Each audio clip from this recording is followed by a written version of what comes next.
ఐటమ్స్తో మనము చేసుకున్న ఇంగ్రీడియంట్స్.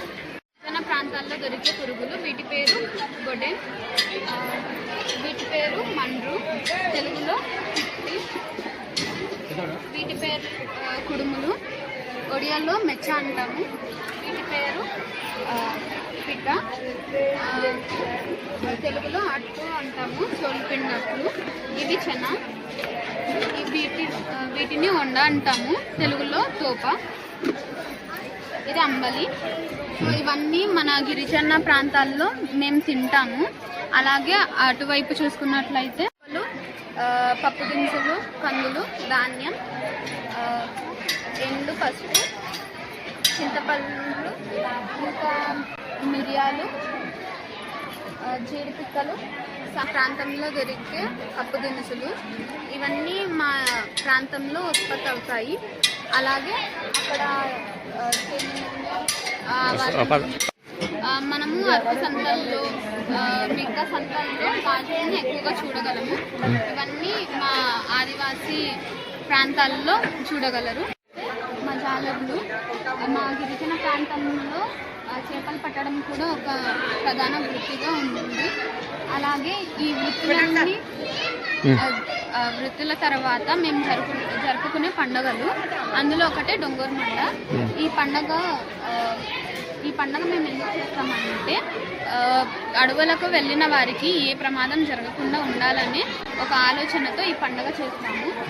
ఒకే పేరు గల ఇద్దరు వ్యక్తులు లేదా ఒకే ముహూర్తంలో పుట్టిన ఇద్దరు వ్యక్తులు, అబ్బాయిలు, ఇలా ఉదయం పూజ చేసి ఇలా 2 కర్రలను పట్టుకుంటారు. వాళ్ళ దేవత నిజంగా ఉంటే ఆ 2 కర్రలు వాడంతటా అవే కలుస్తాయనేది వాళ్ళ నమ్మకం. అలా కలిస్తే వాళ్ళకు ఏ ప్రమాదం రాదు, వాళ్ళు సంతోషంగా ఉంటారు అనేది వాళ్ళ నమ్మకం. ఇంకో పండుగ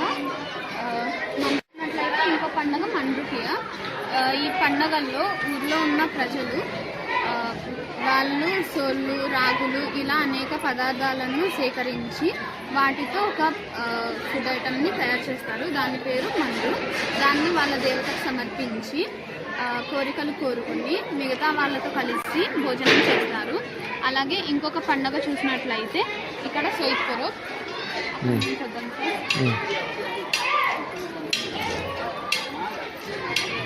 చూసినట్లయితే మా ఊరి నాయకుడు కొంత ధాన్యాన్ని తమ దేవత మీదకు చల్లి ఆ రాలుతున్న ధాన్యాన్ని చేతులతో పట్టి మిగతా ధాన్యంతో కలిపి ఆ ధాన్యాన్ని ఊర్లో ఉన్న ప్రతి రైతుకు పంచుతారు. ఆ ధాన్యాన్ని ఆ సంవత్సరం పంటలుగా వేస్తారు. మరుసటి రోజు కొంతమంది మగవాళ్ళు కలిసి పెద్ద వేటకు బయలుదేరుతారు. వేటకు వెళ్ళే ముందు ఇలా గుడ్డు కొట్టే ఆచారాన్ని పాటిస్తారు. అందులో అక్కడ ఉండే ఆడవాళ్ళు ఇటువంటి ఉయ్యాలలను తయారు చేసి వాటితో ఆడుకుంటారు. మరికొంతమంది పజోర్ అనే ఒక సాంప్రదాయాన్ని పాటిస్తారు. ఇది మా పండగ, ఇటుకల పండగ. ఊరి గ్రామస్తులు ఇలా ఒక కర్రల పోగుని పెట్టి దాంట్లో ఒక తెల్ల పంచ కట్టిన ఒక కర్రను పెట్టి ఉదయం 4 గంటలకి అక్కడ మంట పెడతారు.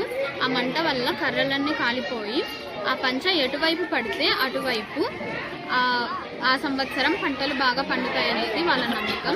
ఈ పండుగ పేరు ఓల్కొడ. ఈ పండగలో కొత్తగా వచ్చిన లేత గుమ్మడాకులు, మిగతా పప్పు దినుసులు, అన్నం కలిపి ఒక ప్రసాదాన్ని తయారు చేస్తారు. దానిని వాళ్ళ దేవతకు సమర్పించి కోరికలు కోరుకుని ఆ మరుసటి రోజు నుండి ఆ కూరలను వండుకోవడం మొదలు పెడతారు. ఈ పండగ తమ జీవితంలోకి వచ్చే సిరి సంపదలను ఆహ్వానిస్తున్నట్లు ఈ పండుగ జరుపుకుంటారు. ఇవన్నీ మన గిరిజన ప్రాంతాలలో జరుపుకునే ముఖ్యమైన పండుగలు. నా పేరు మౌనిక.